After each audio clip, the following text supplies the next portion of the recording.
ज्ञान औधति अरु ज्ञान घन सदगुरु शंकर रूप नमो नमो बहु बारही सकल सपूजन भू। देशवासियों के मेरा हार्दिक अभिनंदन। संत वाणी में एक शब्द आया है कि बिनु थल महाजल रह न सकाई, अकोटि जतन करे कोई उपाय। बिना थल का जल कैसे ठहर सकता है? बिना विद्या का बुद्धि कैसे होगा? और जब बुद्धि नहीं होगा तो आत्मज्ञान कैसे होगा? आत्मज्ञान नहीं होगा तो विवेकशील प्राणी कैसे होगा? और यथार्थ विवेकशील प्राणी नहीं होगा तो फिर जो है ये तो माया के नगर में विषय के बाजार में भटकते रहेगा। इस पर मैं एक लघु कथा कहना चाहता हूँ, उसको श्रवण करें। एक राजा ने घोषणा किया कि अपने राज्य में एक बाजार लगाया है, वह 1 घंटा अर्थात 60 मिनट का बाजार रहेगा। जो जिस वस्तु को छू लेगा वह वस्तु उसी का हो जाएगा, निःशुल्क, एको पैसा नहीं।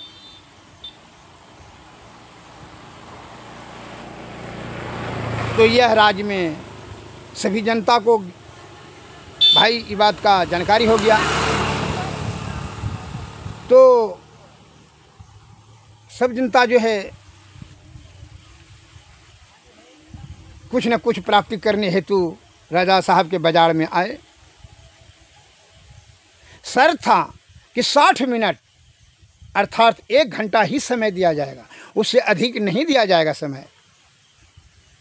1 घंटा जैसे उसको बाहर कर दिया जाएगा। तो जैसे बाजार में घुसा तो बाजार में घुसने के साथ ही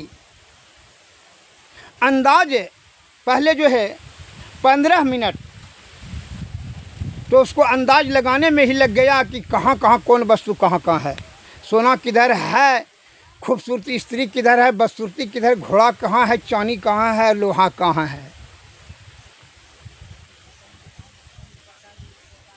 कहाँ पर क्या है, यह सभी चीज़ समझते समझते 15 मिनट। अब जैसे जो है उस जब कुछ समझ में आया तो सुंदरता के मोह, रूप के, पहले तो अबोध, मतलब कहने का मतलब वो अबोध अज्ञानी था जरा 15 मिनट तक। और 15 मिनट में जब अब चलने लगा तब वो जो है रूप के चक्कर में फंस गया। सुंदर सुंदर जिधर सुंदरता दिखाई पड़े उधर भागने लगे। खूबसूरत जो है बाग है, बगीचा है, फूल है, खूबसूरती स्त्री है, उसके मुँह में उधर जो 15 मिनट चला गया, 30 मिनट तो साफ हो गया। अब बच गया उसको 30 मिनट। वो समय ही नहीं देख पा रहा है कि समय कितना तेज़ी से भाग रहा है।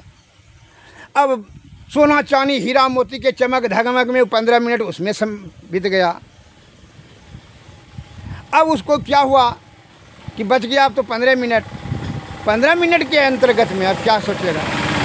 अब उसके दिमाग में यह बात अटकने लगा कि भाई जो सभी चीज़ अगर हमको प्राप्त हो जाता तो बड़ा बढ़िया रहता, लेकिन अब क्या लें? सुंदर गायें लें कि पुत्र मांगें कि पुत्री मांगें कि स्त्री मांगें कि धन मांगें, क्या लेंगे? यह सब सोचते सोचते जो है उसका मैंने गफलत में ही उसका समय छीन हो रहा था। अब उसको चाहिए क्या कि ऐसा चीज़ लें कि गांव में हमारा मान सम्मान अधिक हो। अब समझिए कि वो मान और सम्मान चाहने लगा।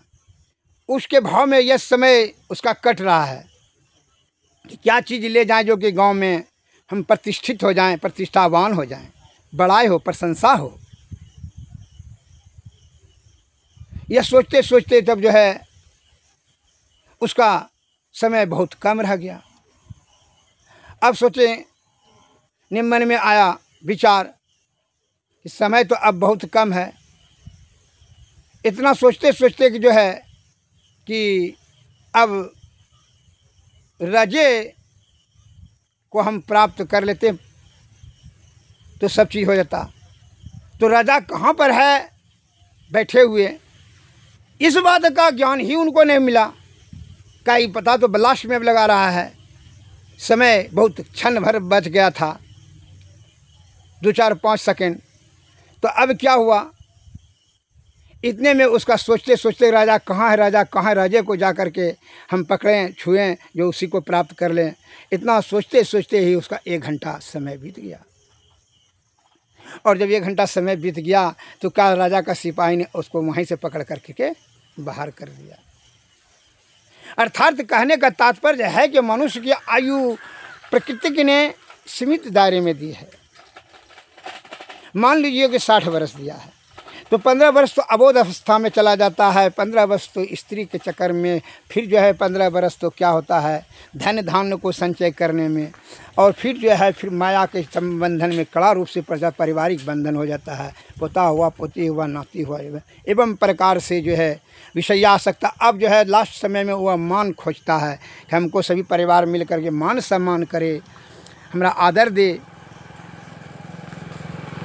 हमको परम पूजनीय समझे, ये सभी की उनकी चाहत होने लगती है। अनंतः जब असमर्थ हो जाता है तो वह बेकार की वस्तु, सभी परिवार की दृष्टि में वह बेकार की वस्तु हो जाती है। अब वह पर अमान्यता के कारण से, अर्थात उनकी जब उपेक्षा होने लगती है परिवार के माध्यम से, तब वो उनको जो है क्या होता है कि बड़ा चिंता आयुक्त हो जाता है और पछताता है चिंता से कि व्यर्थ में इस सभी का भरण पोषण करने में ही अपना समय लगा दिया। अब वह ईश्वर को प्राप्त, तो माया भी सब छूट गया और ईश्वर प्राप्त करने का भी जो है अब अवसर नहीं रहा। क्या हुआ, अनंतः उसका जो है जीवन का अंत हो गया। उसी प्रकार अपना आयु गंवा दिया। उसी प्रकार यह भी जीवन का लीला चल रहा है।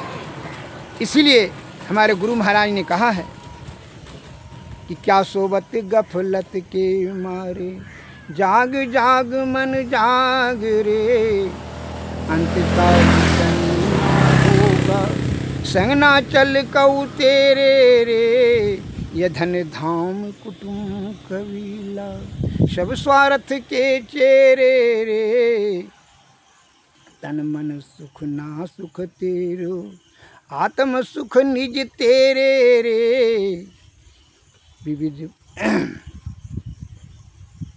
अर्थात तन मन सुख आपका नहीं है, ये तो दुखदानी होता है।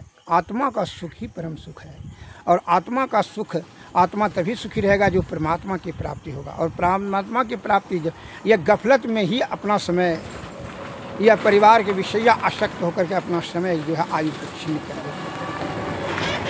अतः ये सभी गफलत से सदाचार पालन करें। अगर यदि सभी दुखों से छुटकारा प्राप्त करना चाहते हैं तो सतगुरु में रहने और सदगुरु के तलाश में जा रहें और उनके शरण में जा कर के चरण का सेवा कर करके युक्ति जाने भक्ति का, और भक्ति से ही तब मुक्ति, अर्थात जीवन मरण से, आवागमन से छुटकारा।